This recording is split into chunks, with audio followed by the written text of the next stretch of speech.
next day of competition, and the local bowling association always checking on us, making sure we're okay. Do you have a ride or anything you need, anywhere you want to go? Um, Offering suggestions what to check out in the area.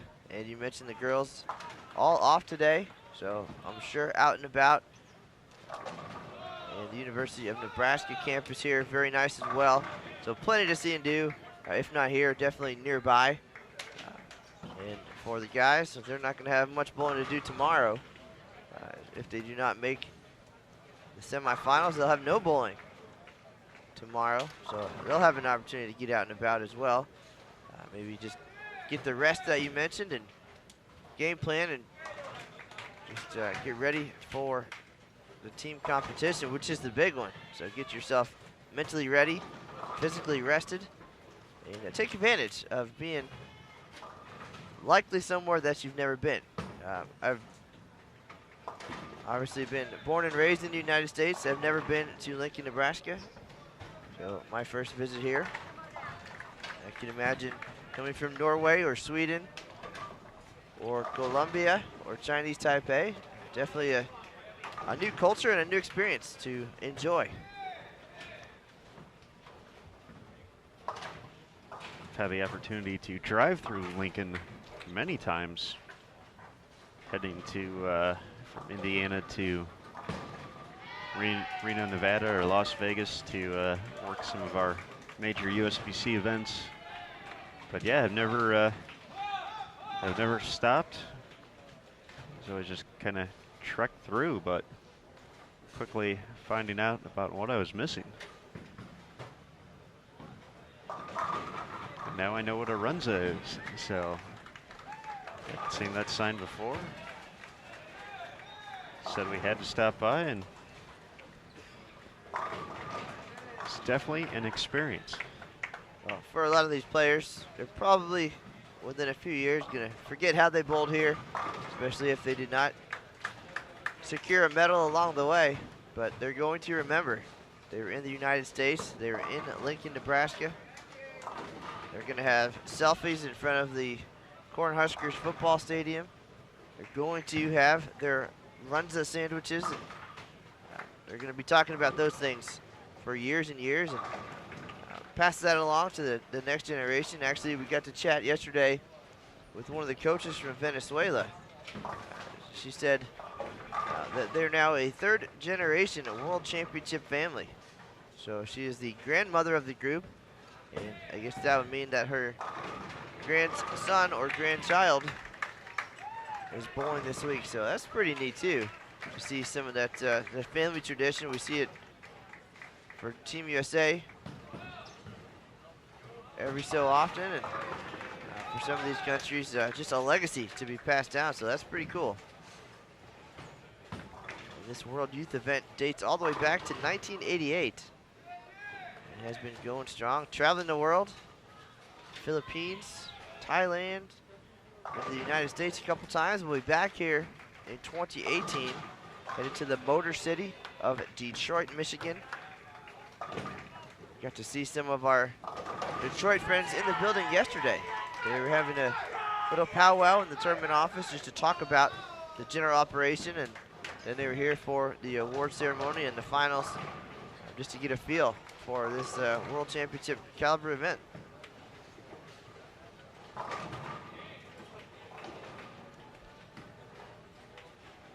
But enough about where to eat and what to do here in Lincoln. You're watching continued coverage of the 2016 World Bowling Youth Championships. We're at Sun Valley Lanes. This is game number 2 of doubles qualifying. The boys on the lanes all day today. 3 squads, as there are 129 competitors. They're bowling on a 45-foot WTBA Rome pattern, and this year just one pattern for the entire week. So they'll get pretty comfortable and bowl a whole lot of games on this pattern.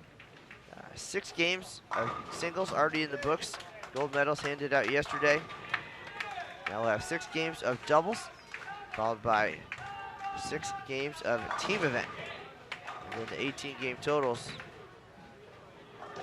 will determine the all events medals. Right now, Kuwait's Asil El Rumi, the leader after leading qualifying in singles, averaging 237. Hector Simo from Dominican Republic picked up the first medal of any kind for the Dominican. He is second. And Wesley Lowe from Team USA is third in the all event standings. All of those are 6 game totals. A long way to go. Wesley, the all events record holder, got that job done in 2014. Right after the team finals, we'll hand out the all events medals, and then the top 24 bowlers will qualify for Masters competition. The first 8 will get byes, sit out around, and then 9 through 24 will bowl best of 3 single elimination matches. The 8 winners will advance to face the top 8, and then they'll be eliminated until there are 4 left for the semifinals. Semifinal winners will bowl for the gold medal in Masters. So a lot happening here. Every pin very important for these players. But right now, it's game 2 of doubles, our featured pairs, 15, 16, 17, and 18. And Aaron looks like he's ready to introduce our players this game. Let's do that, Matt. We'll get going for Pakistan. Unfortunately, Amir Abbas Saldera does not have a teammate, if you will. You see the P1 up there, that's a pacer. So although his double score will not be enough to qualify on its own for the top 4, he's still working towards that all events and Masters that you just talked about. Joined by Colombia as well on 15 and 16. This is Pablo Velasco. Good shot, rings a 10 pin, however. Pablo is bowling with Mauricio Cabrera, who's got a double of his own. He'll be looking to make into a 3-bagger. He steps up in the 5th. Over on 17 and 18. Joined by Norway and Puerto Rico.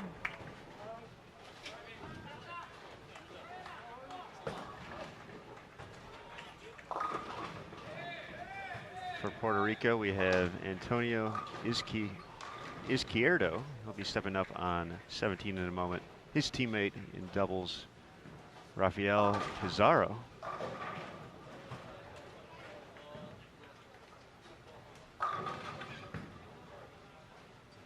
Our competitors from Norway, we have Martin Moen Stickbaki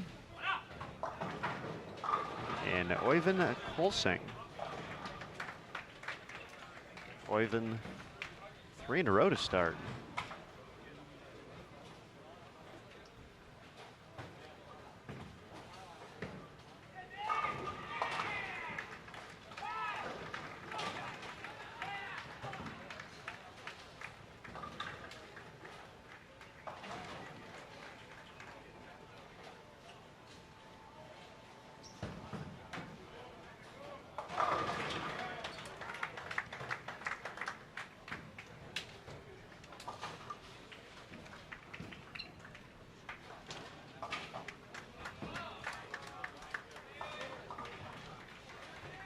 Overall double scores, we actually got to see the 2 highest games.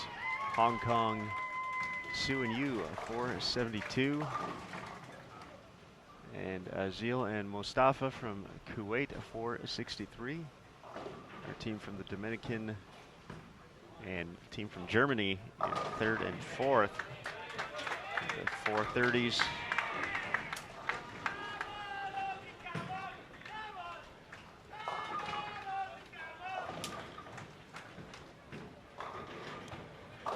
So once again, always kind of interesting to see how the scoring pace presents itself for the girls in singles. A lot of big scores on A squad. Only one player from B squad made the top 4. B squad was the happening place to be for boys singles.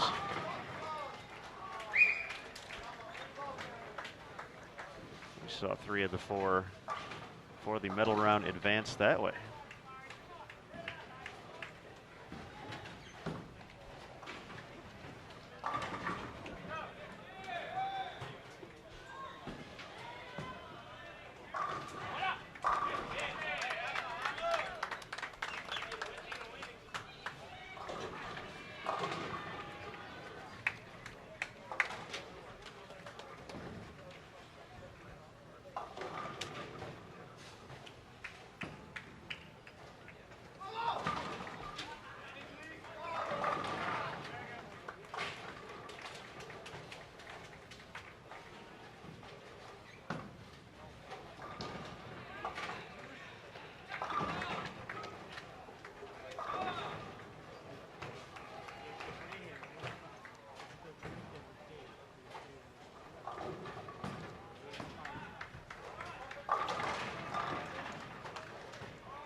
So looking around, we don't see Junior Team USA. Don't see any bowlers from Sweden. Just trying to gauge sometimes our viewership numbers spike depending on who's on and who's awake around the world. And saw some good numbers for Jesper Svensson and the Swedish team. Yesterday, Jesper bowled 300 in singles, and his Swedish teammates, Filippa Persson, bowled 300 in qualifying for the girls. But right now, we've got about 500 online. Folks out there in the chat room, tell us where you're from and who you're tuning in to see today. And even what time it is, where you're tuning in from. Some dedicated fans out there staying up late or waking up early to watch their favorite players, and we certainly appreciate it as well.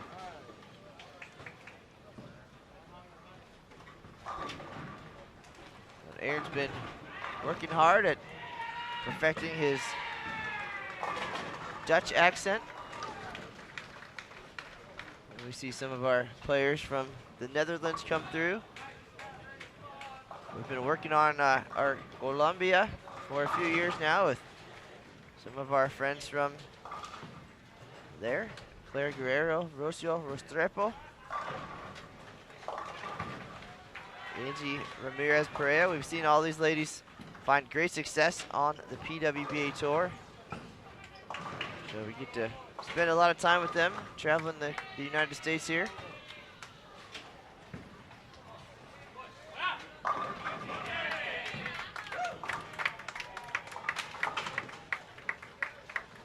Just the first few answers in the chat. USA, Sweden, England, Russia, Holland, Spain.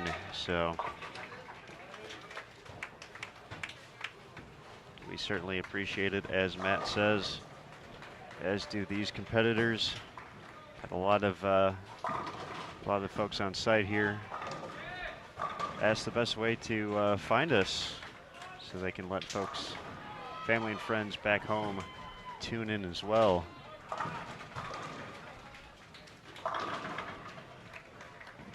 Well, I think the most important thing we just learned here, by the way, Mr. Smith, is that even on day 3 of our coverage here at the World Youth Championships in Lincoln, Nebraska, people still have the volume on. At least a few of them, so that's fantastic. Thank you all for continuing to to listen without pressing the mute button.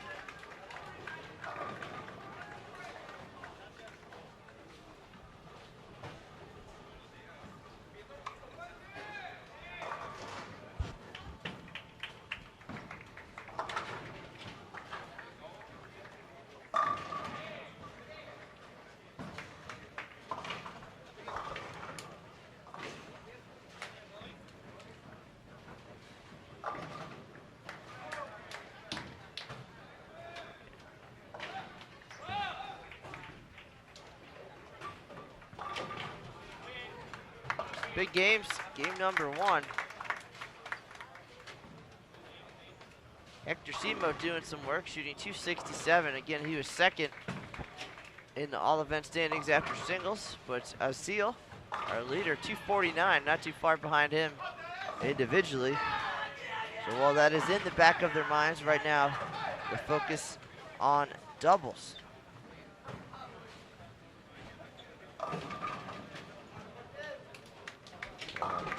Not 100% sure yet how many doubles teams we'll have. We have 129 boys total. Some countries, unfortunately, not enough players for a doubles team.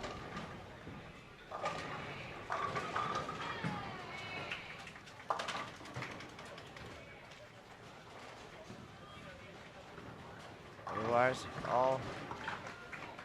all complete countries will have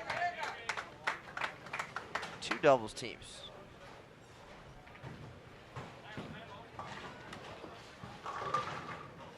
Regardless, everybody will bowl 6 games. And at the end of today, because we have all boys qualifying today, we will know our 4 semi-final teams. They'll take to the lanes tomorrow evening for the double semifinals and finals, so we'll know who's advancing and who's got the day off tomorrow. Then we'll see the ladies for 2 squads of qualifying.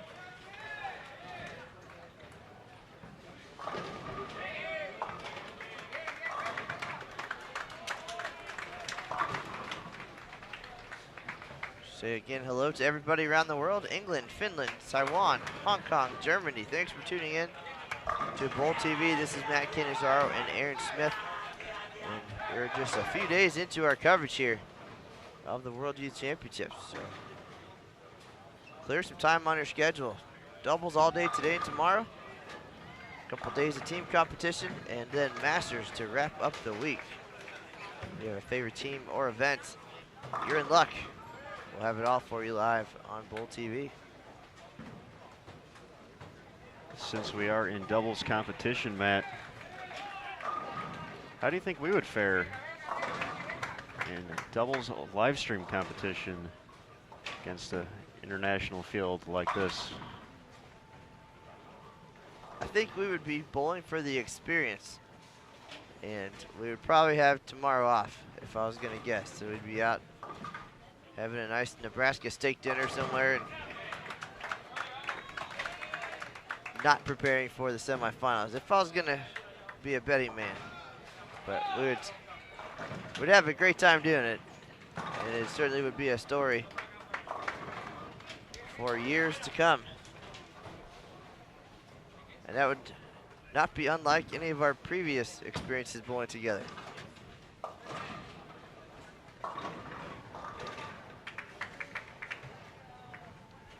Good times had by all. Some pretty good times had by Martin after that shot in the 7th. His first double. Nice cover by Mauricio.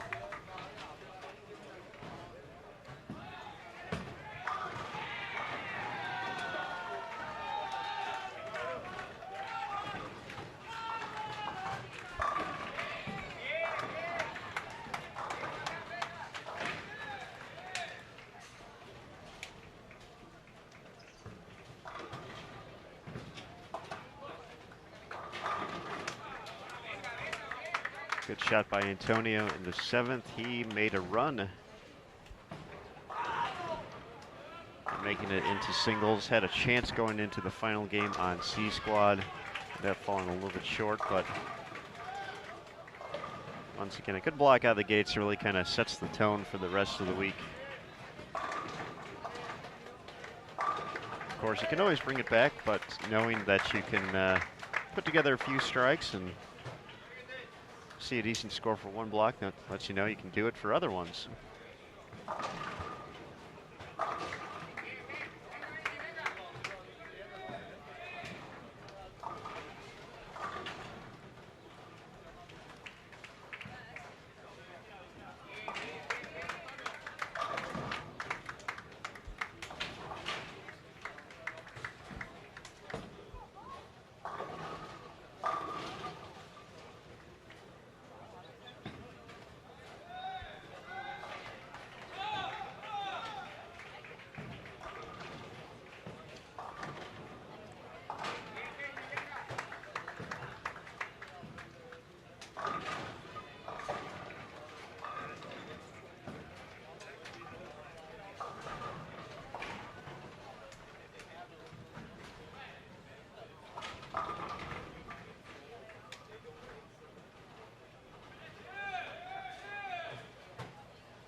All right, doubles leaders after game one, Hong Kong.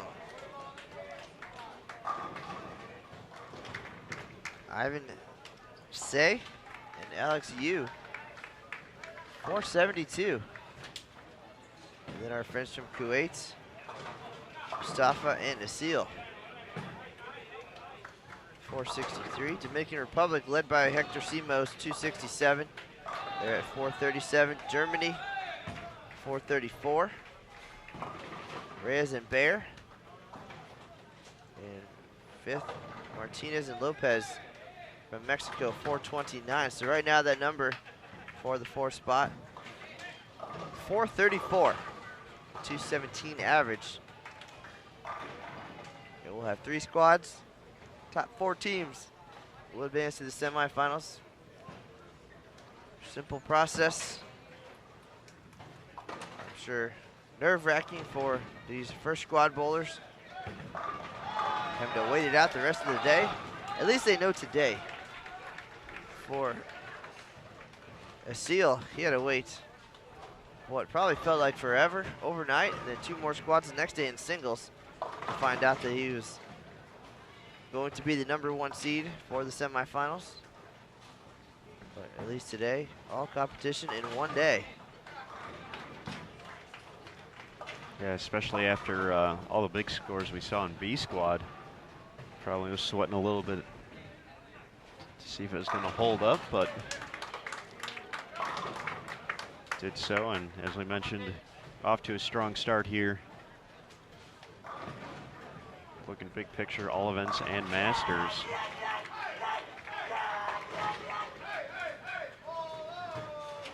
That is the Netherlands. You can hear in the distance.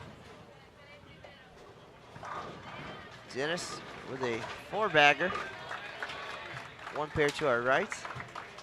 The crowd going wild for that performance. A lot of great support here. Family and friends making the trip all the way to Lincoln, Nebraska. Wearing their country colors and representing. Nice contingent from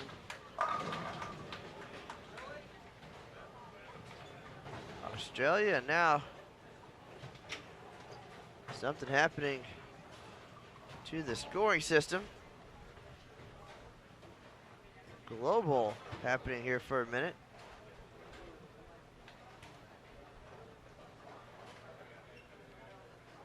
John Lucido taking care of business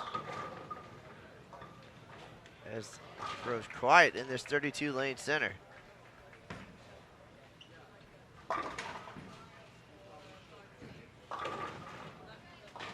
Some folks distracted by the colorful lights.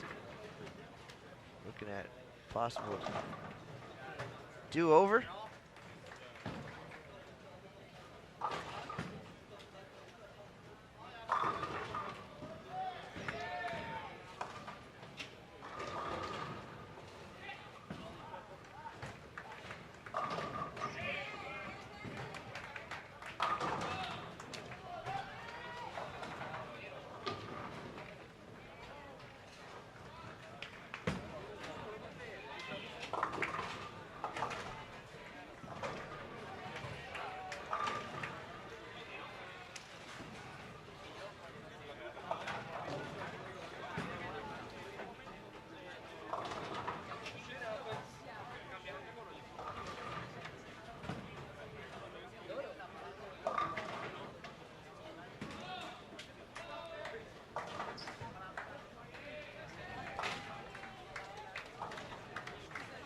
Final few shots on lanes 15 and 16.